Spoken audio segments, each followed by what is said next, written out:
संजय सेन, एक eye specialist हूँ और आगरा में Sen maternity and eye hospital में मैं पिछले 33 वर्षों से नेत्र के विकार और उनके इलाज से और ऑपरेशन से संबंधित सारी नेत्र चिकित्सा करता हूँ। साथियों, जैसे कि इस समय आप सभी और हम सभी विश्व में कोरोना की महामारी से ग्रसित हैं और पूरा विश्व इस महामारी से जूझ रहा है। कारण इसका केवल एक ऐसा वायरस है जिसको कोविड-19 कहते हैं।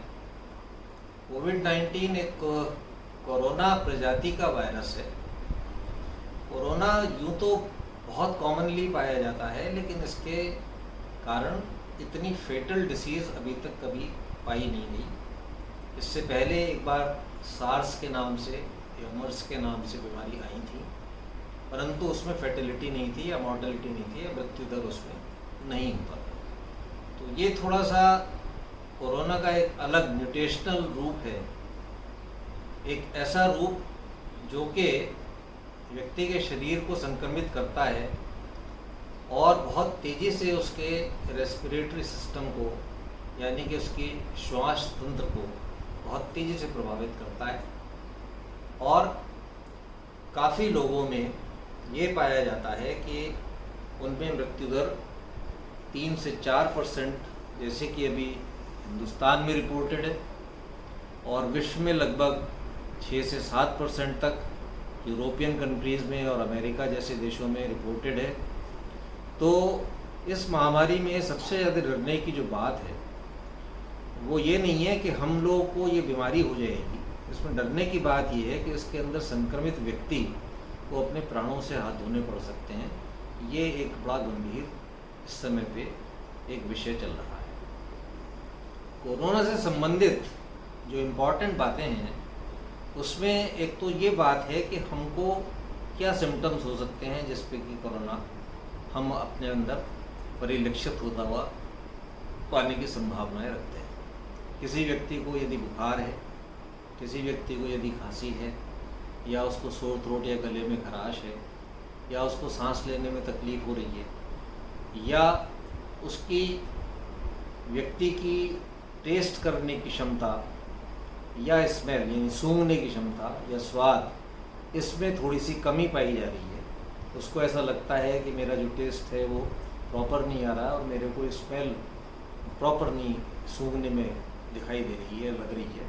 तो ऐसे व्यक्ति अपने आप को रोग से संक्रमण की संदेहवादी परिधि में रख सकते हैं। ऐसे लोगों को अपने चिकित्सक से तुरंत परामर्श इस बारे में कर लेना चाहिए। दूसरा ये भी पाया गया है बहुत से लोगों में, चूँकि मैं नेत्र रोग विशेषज्ञ हूँ, तो आँखों में भी इसका संक्रमण होता है और उसको वायरल कंजंक्टिवाइटिस की श्रेणी में हम लोग रखते हैं। इसमें आँख से पानी आना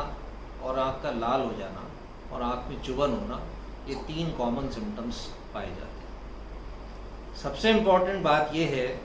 कि ऐसी वायरल कंजंक्टिवाइटिस या कंजंक्टिवाइटिस इस मौसम में आम तौर पर भी पाई जाती है, जिसको आँख दुखना आना कहते हैं। लेकिन चूँकि आजकल हम लोग कोरोना संक्रमण के उसमें पीरियड में हैं, तो ऐसे में हमें इस कंजंक्टिवाइटिस को या आँखों की लाली होने को संदेह की दृष्टि से थोड़ा सा देखना चाहिए और नेत्र रोग चिकित्सक से परामर्श जरूर कर लेना चाहिए। तो ये तो सिम्टम्स की गंभीरता है। इम्पॉर्टेंट बात यह है कि हम इसमें क्या करें। जो जनता को सावधानियां रखने की बात है वो सबसे बड़ा महत्वपूर्ण एक विषय है, क्योंकि केवल बचाव ही इसमें हमको एक रास्ता दिखा सकता है, राह दिखा सकता है कि हम इसके संक्रमण को कैसे रोक पाएं। और ये समझने की बात है कि जो कोरोना का वायरस है ये एयर में ऐसे ही नहीं घूम रहा। ये संक्रमित मरीज के सिक्रीशंस जो कि हवा में जाते हैं, जैसे खांसने से जाएंगे या छींकने से जाएंगे या जुकाम होने का जो पानी आता है उससे किसी ने रुमाल से पोंछा उसको, और या उसने टिश्यू पेपर से पोंछा और उसको टेबल पे रख दिया, या उसकी आँख के अंदर जो पानी आ रहा है, और ख़ास तौर से यदि ये व्यक्ति की आँख लाल है तो अपने हाथों से उस पानी को पोंछता है और उसके बाद में वो कोई और वस्तु छूता है, अपनी टेबल को छूता है या हाथ मिलाता है किसी व्यक्ति से, या अपने बच्चों को या अपने परिवारजनों को या दोस्तों को या सामाजिक रूप से किसी को अपने गले लगाता है, तो ऐसे सभी लोगों में 4 से 5 फीट की दूरी के अंदर यदि संपर्क हो रहा है तो वो इन ड्रॉपलेट्स जो हमारी सांस के जरिए से बाहर आ रही हैं उससे वो संक्रमित दूसरे व्यक्ति को कर सकता है। तो सबसे पहली चीज़ है कि हम ये संक्रमण खुद में ना होने दें,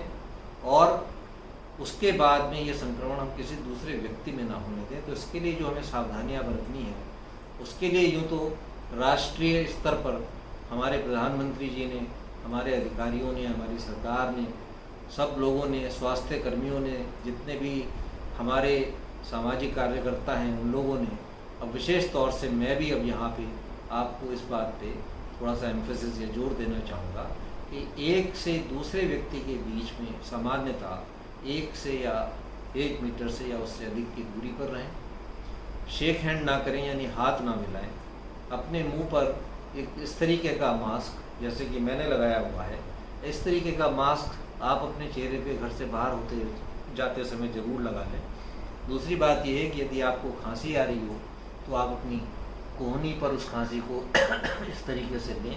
अगर आपको छींक आ रही है तो अपने चेहरे की दिशा बदल दें और हाथ से ढक करके इस तरीके से उसको छींक को आप करें, ताकि आपके जो ड्रॉपलेट्स निकल रहे हैं वो किसी व्यक्ति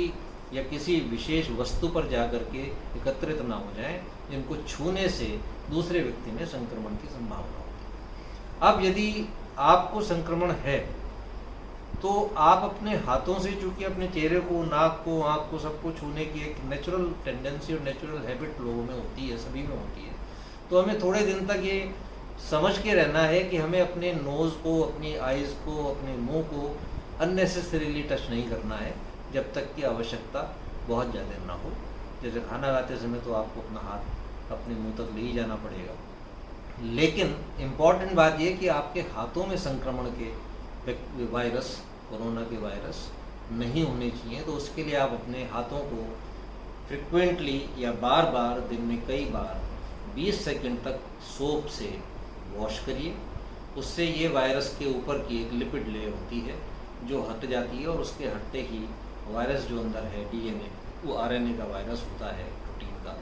वो ख़त्म हो जाता है। दूसरा, आप यदि ऐसी जगहों पे कार्य करते हैं जहाँ पे कि आपका व्यक्तिगत तौर पे जन साधारण से संपर्क होता है, या जैसे कि डॉक्टर्स की क्लिनिक में आप जाते हैं या डॉक्टर स्वयं, तो ऐसे सब लोगों को कुछ समय के बाद में 70% अल्कोहल के साथ में अपने हाथों पे लेके उसको इस तरीके से रब करना चाहिए। ये सैनिटाइजेशन कहलाता है। और अपनी जो वस्तुएं आसपास की यूज़ की रखी हुई हैं उनको भी हाइपोक्लोराइड सॉल्यूशन के माध्यम से सैनिटाइज करते रहना चाहिए। दूसरा ये है कि अगर हम लोग सोशल डिस्टेंसिंग, जिसको मैंने कहा कि 1 मीटर की दूरी बना के रखें, उससे अधिक की दूरी बना के रखें, अपने मुँह पे मास्क रखें, एक दूसरे से गले ना लगाएं, एक दूसरे से शेक हैंड ना करें, यदि ये इसको मेंटेन नहीं करते हैं तो सोशल तौर पे हम लोग प्रोटेक्शन में नहीं, हम खुद भी सोशली प्रोटेक्टेड नहीं है, और जो हमारे साथ में लोग हैं या हमारे आसपास के जो लोग हैं वो भी सोशली एक दूसरे से प्रोटेक्टेड नहीं। और अगर ये प्रोटेक्शन नहीं है तो एक चेन बनती है, और उस चेन के माध्यम से ये स्प्रेड करता है बीमारी, और इसके स्प्रेड की जो स्टेज अगर चेन की फॉर्म में कन्वर्ट हो जाती है तो उसको हम कम्युनिटी ट्रांसफ़र कहते हैं। और कम्युनिटी ट्रांसफ़र मोड जब आ जाता है तो उसमें बहुत तेज़ी से व्यक्ति दर व्यक्ति ये वायरस अटैक करता है, और इसके अंदर एक ख़ास किस्म का respiratory disorder, acute respiratory distress syndrome जिसको कहते हैं, जिसके अंदर हमारी फेफड़ों की जो कोशिकाएं हैं उनके अंदर एक निमोनिया नाम का रोग हो जाता है, और सांस लेने में इतनी तकलीफ होती है कि जिससे ऑक्सीजन हमारे सर्कुलेशन में नहीं जा पाती, और धीरे धीरे करके हमारे जितने भी सिस्टम्स हैं उन सिस्टम्स में थ्रोम्बोसिस हो जाती है, या उनको फंक्शनल फेलियर ऑफ ऑर्गन्स कहते हैं, या मल्टी ऑर्गन फेलियर कहते हैं। जिसकी वजह से मृत्यु होती है। तो ये इतना गंभीर परिणाम देने वाला रोग है, इसलिए यदि हम इन मानकों पे अपने कार्य करें तो सर्वसाधारण को इस कोरोना से बचने के अंदर काफ़ी हद तक सफलता प्राप्त होगी। और अगर हम लोग जीवित हैं तो हम आगे आने वाले अपने समय में विश्व को, अपने घर को, अपने मोहल्ले को, अपने पड़ोस को, अपने शहर को, अपने गांव को, अपने देश को, और धीरे धीरे करके अगर ये मैसेज जाता है तो हम विश्व में इस कोरोना वायरस के संक्रमण को बहुत तेज़ी से हम इसको सीमित कर सकते हैं। और जैसे जैसे ये सीमित होता जाएगा वैसे वैसे स्वतः ही ख़त्म होता जाएगा। तो स्टे होम, स्टे सेफ, ये मेरा एक मैसेज है जो कि सब लोगों को धीरे धीरे इसकी गंभीरता के साथ में इन चीज़ों का पालन करना चाहिए जो मैंने बताया। धन्यवाद। क्या हुआ?